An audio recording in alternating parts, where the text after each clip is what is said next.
What's up guys, welcome back to the channel. On today's episode I'm going to be replacing the upper control arm on Project Zara because it is completely dead and it is an MOT failure. So let's jump in.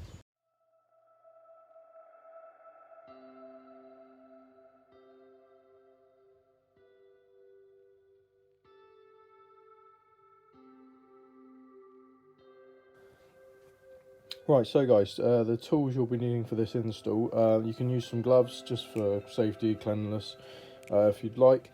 You need a ratchet, potentially with an extension on it, with a 19mm impact, that's for the front one, and then potentially an impact wrench. I tried to use this, but obviously mine was seized, obviously again with a 19mm impact. They always help speed up installs.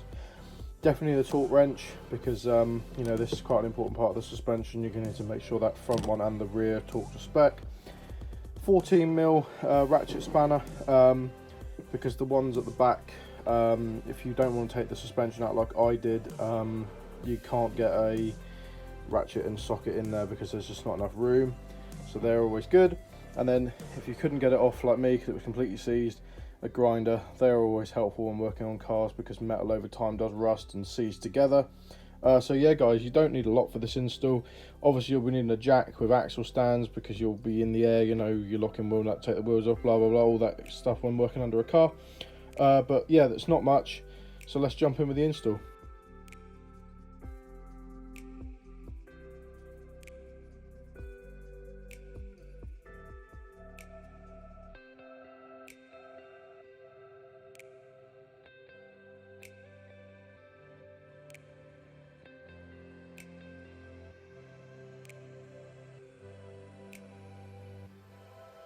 So there is our part that has failed, obviously.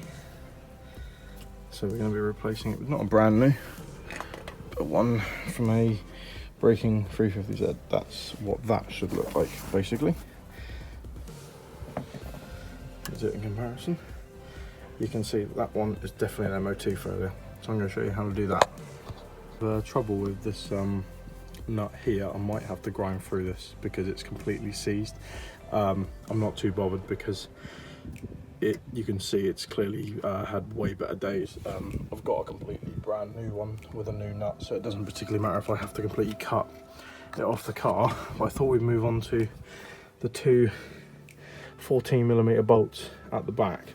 Now the beauty of my suspension is I do have room to pull these out and they're going to clear the coilover on both sides. Now depending on what suspension setup you're running would depend on whether or not you can take these out without removing the strut.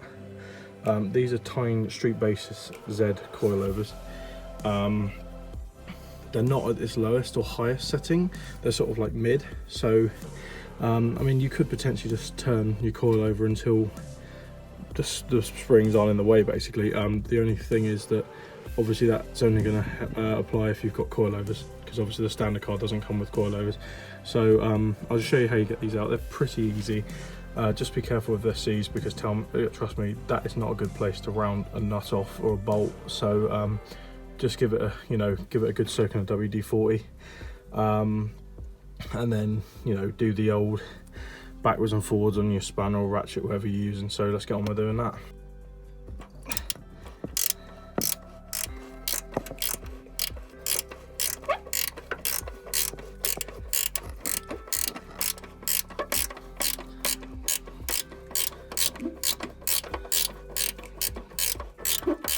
The upper control arm is now removed. I got to admit, the bushes aren't in too bad condition actually. I don't think this has been changed, but I tell you what, that is destroyed. I reckon that's where part of my knocking was coming from.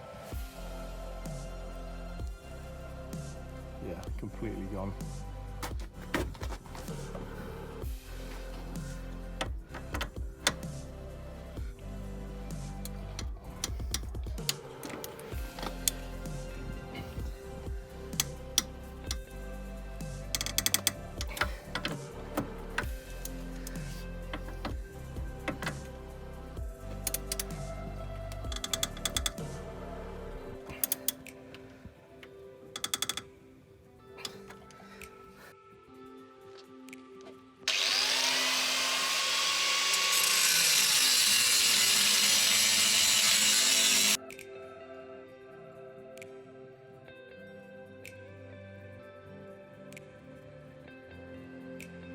Alright guys, so I finally got it off. I did have to cut through it in the end because that was absolutely seized in there.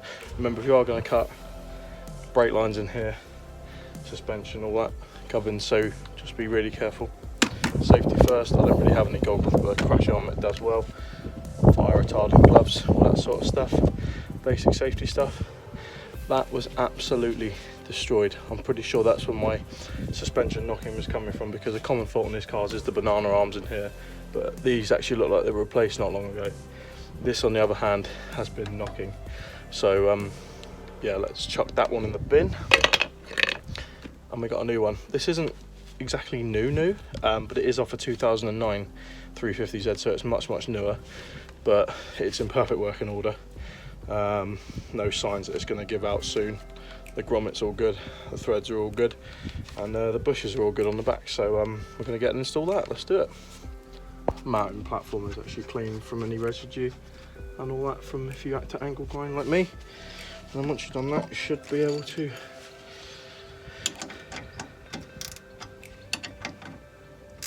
start to tighten it off.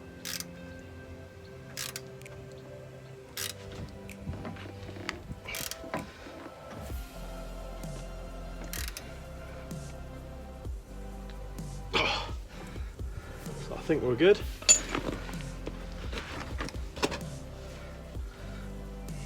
That should seat pretty nicely.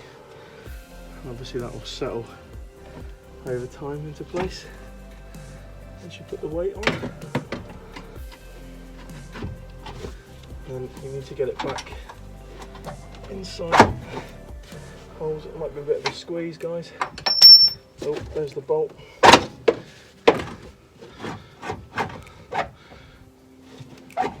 It's probably the hardest bit, is lining it up again where it was.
Okay guys, once you've done this up and you put those back in place, that's pretty much it.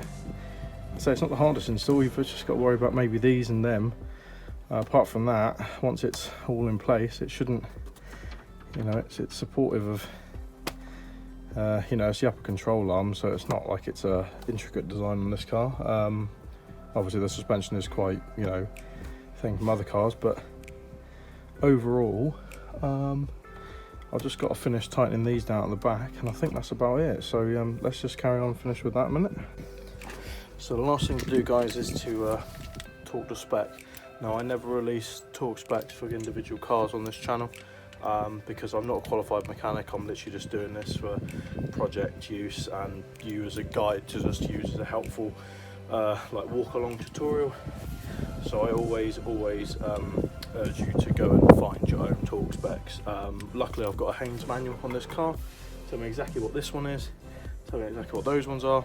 I will just say they are different, but I always, yeah, I'll never release torque specs because I don't want you guys sort of talking into the wrong thing and then blaming me because I'm not a qualified mechanic. So yeah, just make sure you're always checking your torque specs, get a decent torque wrench, you know, that allow you to do basic things on a car. And yeah, let's do this.